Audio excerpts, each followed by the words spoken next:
يا ربي بالمصطفى بلغ مقاصدنا.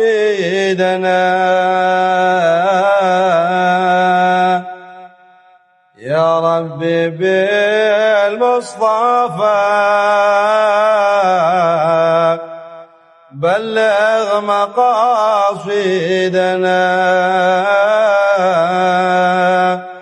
واغفر لنا ما مضى يا واسع الكرم. Bismillahirrahmanirrahim. Assalamualaikum warahmatullahi wabarakatuh. Alhamdulillah wassalatu wassalamu ala Rasulillah wa ala alihi wa sahbihi wa mawalah. Amma ba'd. Para pecinta Rasulullah sallallahu alaihi wasallam dan para sahabat-sahabatnya, pada hari ini kita dengan izin Allah akan menyambung kisah dari utusan Rasulullah sallallahu alaihi wasallam yang berjumlah 10 orang yang dikomandani oleh sahabat Asim bin Thabit. Pada video lalu diceritakan Asim bin Thabit yang dengan julukannya Hamiyud Dabr. Pada hari ini saya ingin berbagi tentang sahabat Rasulullah yang bersama dengan Asim bin Thabit, yaitu Khubayb bin Adi. Khubayb adalah orang yang termasuk dalam utusan Rasulullah yang 10 orang. Asim termasuk dari 7 orang sahabat Nabi yang syahid di Hada'ah dengan tusukan para pemanah ulung kaum Quraisy. Ketika 7 semuanya syahid, 3 yang tersisa, salah satunya adalah Khubayb ibn Adi. Yang 3 ini termasuk Khubayb menyerahkan diri kepada kaum kafir Quraisy.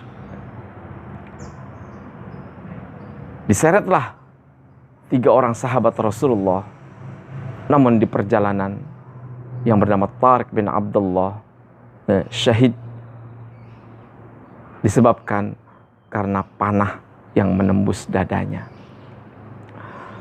Keduanya, Khubayb bin Adi dan Zaid bin Ad-Dathna, dibawa menuju ke kota Makkah Al-Mukarramah. Keduanya dipisahkan. Khubayb bin Adi dijual oleh kafir Quraisy kepada keturunan Al-Harith bin Amir. Al-Harith bin Amir. Khubayb disekap dalam sebuah kamar dalam tempo waktu yang cukup lama. Tujuan salah satu disekapnya Khubayb bin Adi oleh para keturunan anak-anak dari Al-Harith bin Amir, karena rasa dendam keturunan Al-Harith bin Amir, lantaran Khubayblah salah satu orang yang berhasil membunuh Al-Harith bin Amir pada perang Badar. Rasa dendam itu yang kemudian mereka dengan sengaja menyekap Khubayb bin Adi dalam sebuah kamar dalam rentangan waktu bulan haram. Ketika Khubayb masuk ke kota Mekah, dijumpai di kota Mekah pada saat itu adalah masuk bulan haram. Maka disekaplah sampai bulan haram itu lewat. Masa penyekapan itu tanpa diberi makanan, tanpa diberi minuman, dengan tujuan untuk menyiksa dan balas dendam para keturunan Harith bin Amir agar menyiksa sahabat Khubayb bin Adi. Salah satu putri daripada Al-Harith bin Amir menceritakan dalam sebuah riwayat, aku pernah melihat Khubayb dalam kamarnya. Beliau tidak pernah diberikan makan dan minum Namun aku melihat beliau menikmati qutfun minal inab, satu renceng besar, al-inab, anggur, dan anggur itu tidak pernah ada di kota Makkah Al-Mukarramah. Inilah kemudian disimpan oleh salah satu putri Al-Harith yang kemudian diceritakan setelah dia masuk Islam. Setelah masa bulan haram itu lewat, diseretlah Khubayb bin Adi menuju keluar untuk ditampakkan pembunuhan itu di halayak ramai kaum kafir Quraisy. Di bawah pimpinan Abu Sufyan, kurang lebih hampir puluhan para pemanah disiapkan.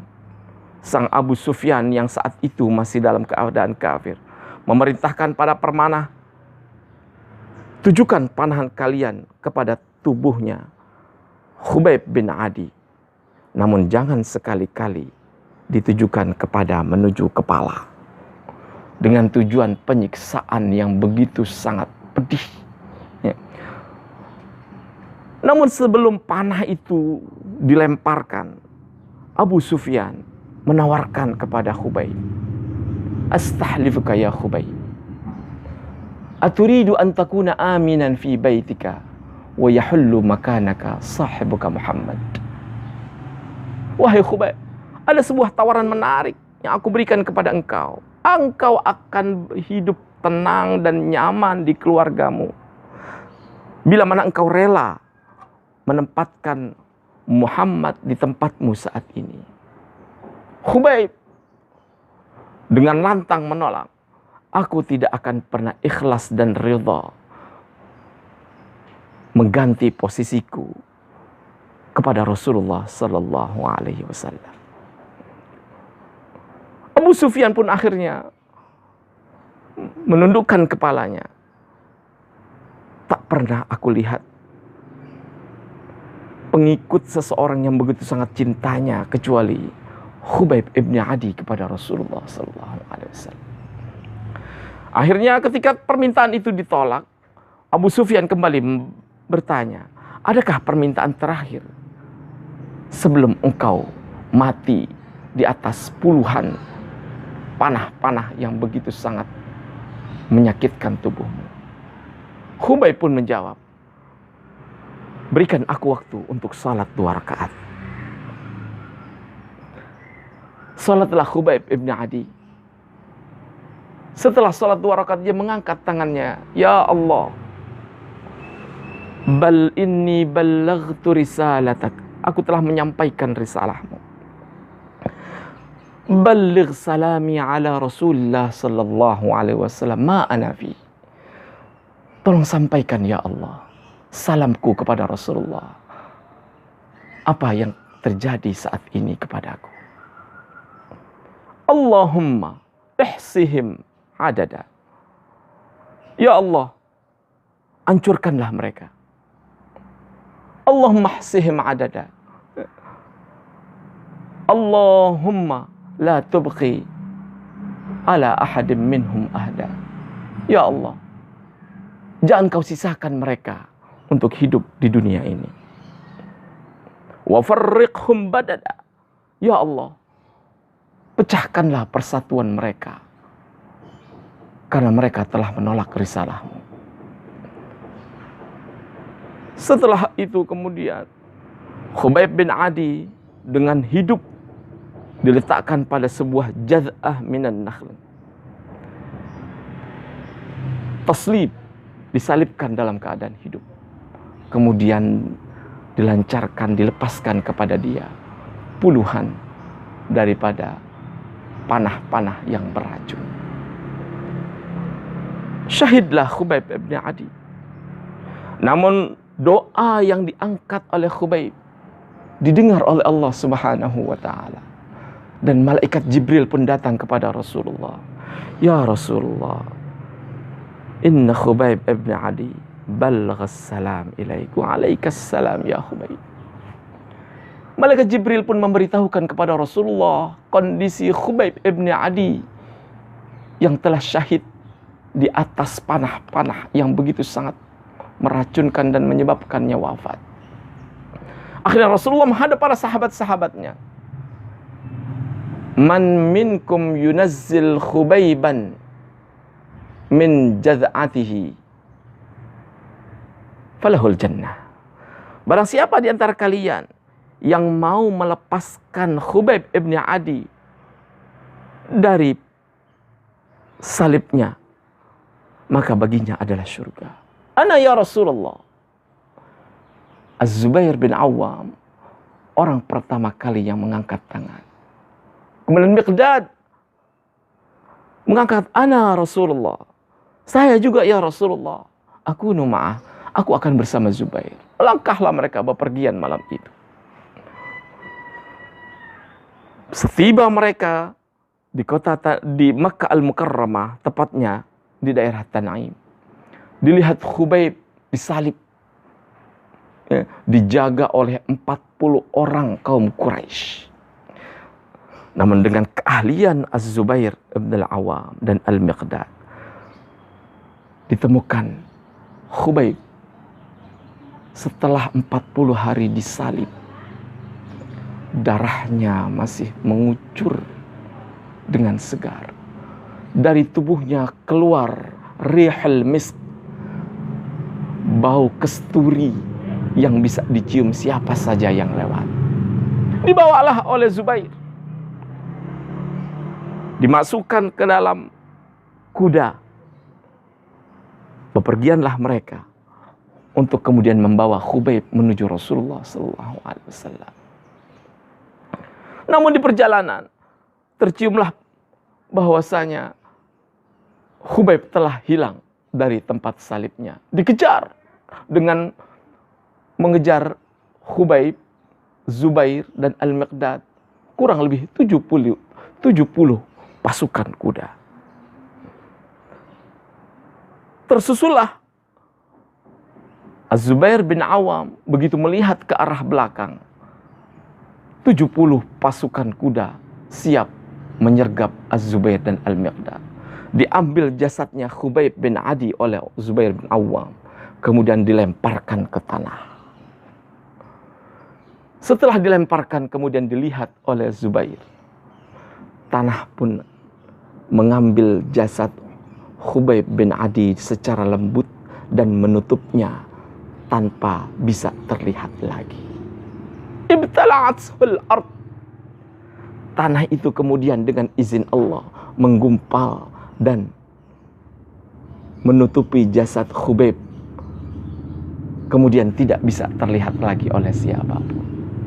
Makanya sahabat Khubayb ini masuk dalam kategori bali'ul ard, sahabat Nabi yang ditutup oleh bumi.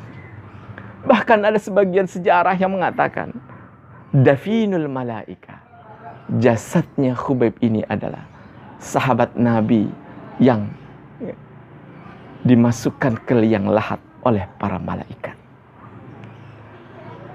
Jamaah sekalian, ini adalah sebuah kisah yang diabadikan dalam Sahihul Bukhari.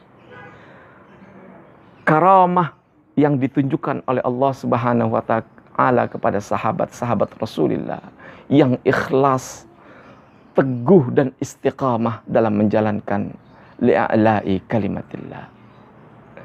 Bayangkan berapa banyak hari yang dilalui oleh Khubayb dalam sebuah kamar gelap gulita, disiksa oleh keturunan Al-Harith bin Amir lantaran dendam.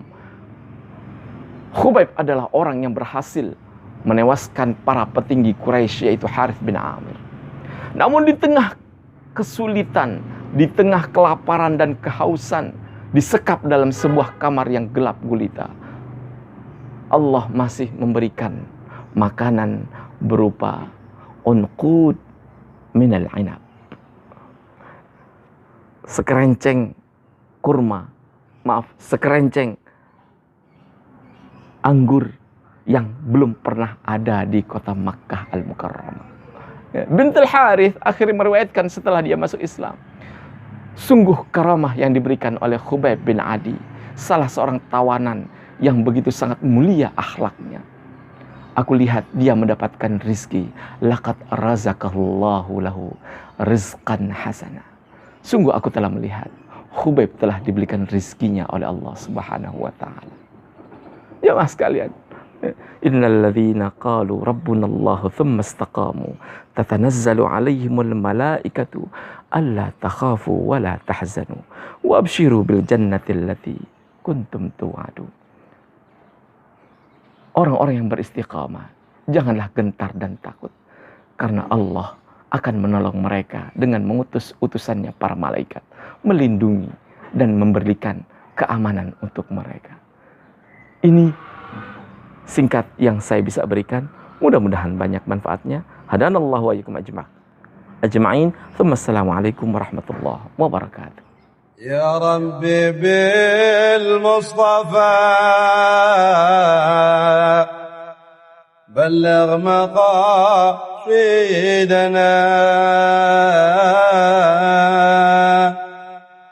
يا ربي بالمصطفى بلغ مقاصدنا واغفر لنا ما مضى يا واسع الكرم.